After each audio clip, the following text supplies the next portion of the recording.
I ate meat without questioning it until I was 27 years old. And then something changed.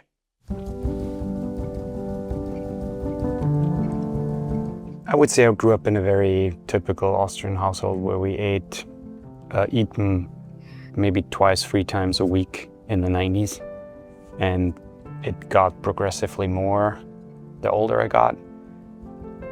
My mom made sure to cook like a plenty of variety of foods, not only meat-based, but also plant-based and vegetarian options. And she transitioned to being a vegetarian pretty early in the 2000s, if I remember correctly. But me and my sister kept eating meat, and so did most of my family. In 2016, I developed anxiety, or I got health anxiety, or whatever. I was confronted with health anxiety, whatever you want to say. I talked about this in various videos before, and with that came IBS, irritable bowel syndrome. And it's not a fun thing to have, and it gets worse with stress and more anxiety. So it's like a cycle. The more anxious you are, the worse IBS gets. And so my thoughts of being sick or having bowel cancer or whatever got me stressed, and therefore I got more IBS symptoms. While going through the first year of health anxiety and finally accepting that I was not sick after multiple doctor's visits and stuff, I knew I had to change something about my diet. Less caffeine, for example, was something already I did most of the time, considering I was still, studying at the time. That combined with stress, and then, you drink more caffeine when you study. At least I did. That was something that I already tried to do. Less coffee, little to none alcohol, which I was managing at the time pretty well, I would say. And easier foods to digest, I guess, like the food groups that are easier to digest and foods that are better for IBS or for a diet if you have or going through IBS. And obviously every person is different, but I had to find things that I was able to eat and easier to digest and without getting too bloated or constipated. So back in 2017, a year before I completely transitioned to being vegan, we barely eat meat, like once or twice a month, and very considerably low amounts of meat. And then I also cut out dairy for the most part because I thought that I am lactose intolerant, even though I never got tested for it. But I remember talking to a friend a month before, and she was vegan a couple of years already, and she always was very adamant about all the causes and not trying to shove it in your face, but just trying to make you see the benefits and then also the suffering that goes along with it. But I was like, I could never do that, because in my head it was this massive transition, this massive change in my life, this giving up things require me to change my whole life, whatever, things that I made up in my head, obstacles that weren't really a problem, especially in a day and age like this where we can get anything in a vegan option, or in a vegan alternative, basically.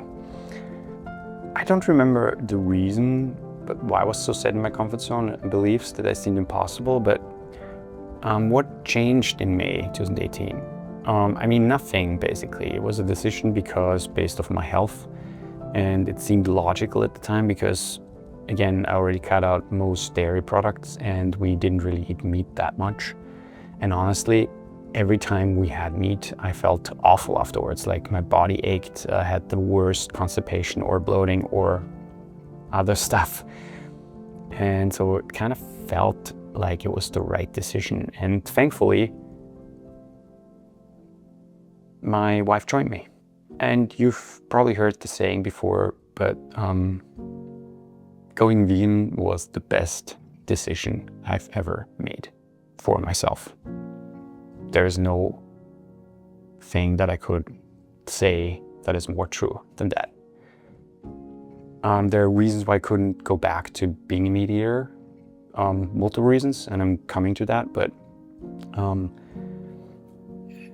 it was hands down the best decision. And it took me a couple of months to adjust, my body to adjust, my digestive system to adjust to the new diet, because I simply ate more things that I didn't really eat before, or different things. And I again cut out things that I also ate once in a while. But after like 8 to 10 months, I fully adjusted to my new diet, and everything felt so much better. And that's not an exaggeration. That's not something that I'm saying because I'm getting paid by anyone. And for me, it was true. And again, I'm not saying that everybody's the same and everybody's the same. That's not what I'm saying. And I'm not telling you to go vegan because of it. But for me, it was the best decision in my life at that point. And honestly, I'm thankful I did it, but I'm regretting not doing it sooner. So what does that mean in numbers, you might ask? It's funny, there are cool calculators online that you can put in the number of years that you're vegan or vegetarian, and the amounts of life, water, CO2, whatever you've saved over the time. And it's not always accurate. Obviously, it's just an estimate by the number. But it's also kind of cool to see. And so in my 8 years and 3 months, as of now, I saved 3,100 animal lives and 3.3 millions of gallons of water and multiple other. And this just serves for me as a motivational factor that I'm doing something right. And honestly, being vegan brought so many other positive impacts in my life. And yes, the numbers, again, don't individually mean not a lot, but adding those things up. And it doesn't have to be that, everybody has to be vegan. It doesn't have to be that everybody has to be vegetarian. It's about just a conscious decision. Hey, I'm eating meat today, or I'm not eating meat today. Hey, I'm consuming dairy today, or I'm not consuming dairy today.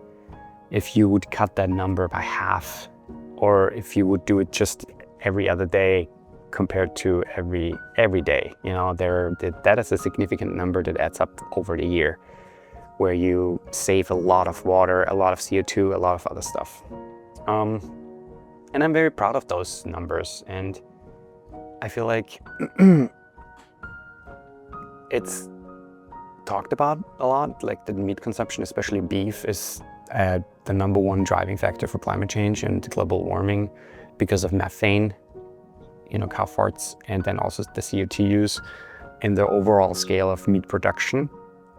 But it's not talked about it enough. And I feel like if you care about the environment, if you actively try to, do something like drive an EV or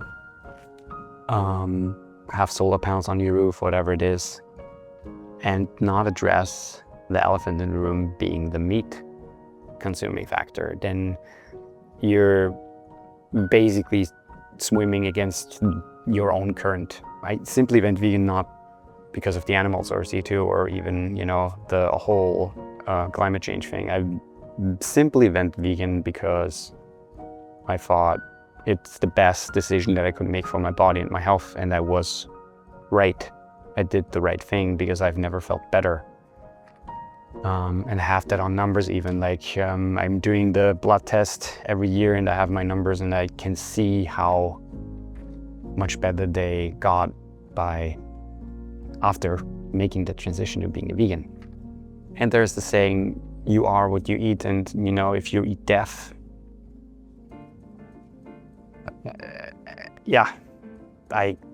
there's nothing else to add to that. And I think a funny thing that happens if you go vegan, your perception changes a little bit. Your perception of animal agriculture or animal farming or the mass production of meat, or whatever you want to call it, meat industry, dairy industry, and then also the marketing aspect of that. You look at this whole thing from a different perspective. You read more, you maybe watch documentaries because you want to find out more, and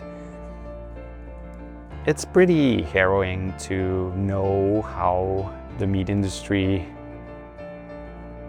created this demand for meat in the last 4 years. Like, the meat consumption went up by so much, which is crazy, because I remember a time where we had meat once or twice a week because it was not a thing that you just did but it was a nice thing, like a special thing to have. And now it's basically with every with every meal you have to have some meat. And to add to that, I feel like a lot of it is already introduced to us in form of education or educational books or children books even. Like I see it now with my children. There are certain books that clearly put certain animals in certain categories. Like this is animal that we have as a pet, and this is an animal we eat, or we get milk or eggs from. And coming from the advertising industry or marketing, obviously you want to market your product as best as possible, and the image of the happy cow or humane slaughter, humane killing, whatever, sounds great and looks great, but in the end, a sentient being always loses its life, always gets exploited, always is either in a cage somewhere, their children get taken away because of the milk, whatever. There's always suffering, always. And that for me was one of the biggest things, one of the biggest realizations. The thing is, I knew it to a certain degree, but I feel like I kept it, you know, I mean, we all do it kind of, we purposefully don't think about it, we ignore it to a healthy degree where we don't want to be faced with it, because we make the conscious decision to go into the store and buy this packaged meat where it says beef or ground beef or chicken breast or whatever, you know, all that stuff that is not really associated with a life behind it. And that's like the main reason why I couldn't go back to being a meat eater. It all came down to empathy. Eating plant-based diet is one of the things, but being vegan is like a lifestyle. It's not even buying animal products like leather products or things that contain like lotions or whatever that contain byproducts from by animals. And then also things that get tested on animals are not considered to be vegan. And so that was a lifestyle change. But then also, I mean, for me it was clear I don't need, like if there's an alternative that is not tested on animals, like if there's an alternative that's solely plant-based and it still works the same, why would I go with the non-vegan option? Why would I go with the option that means that an animal got harmed? It was, again, a decision based on empathy.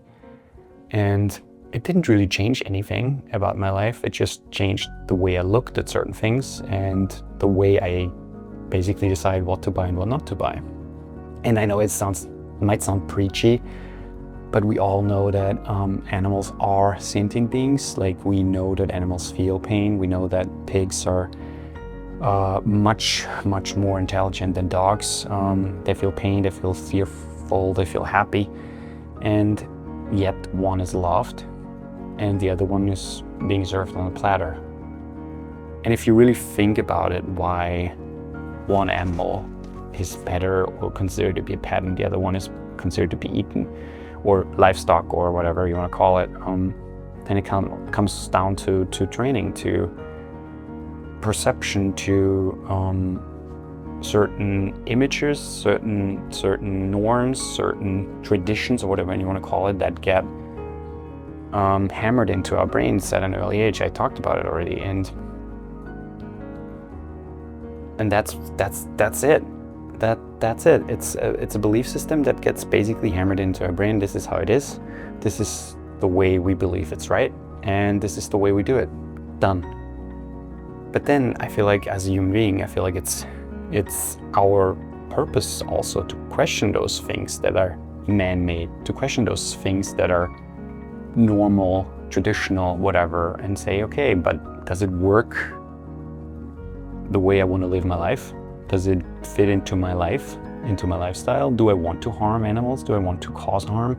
Do I want to pay someone to slit a cow's throat or a pig's throat and wait until it bled out and then cut pieces of them so I can eat them? To me, that was nothing.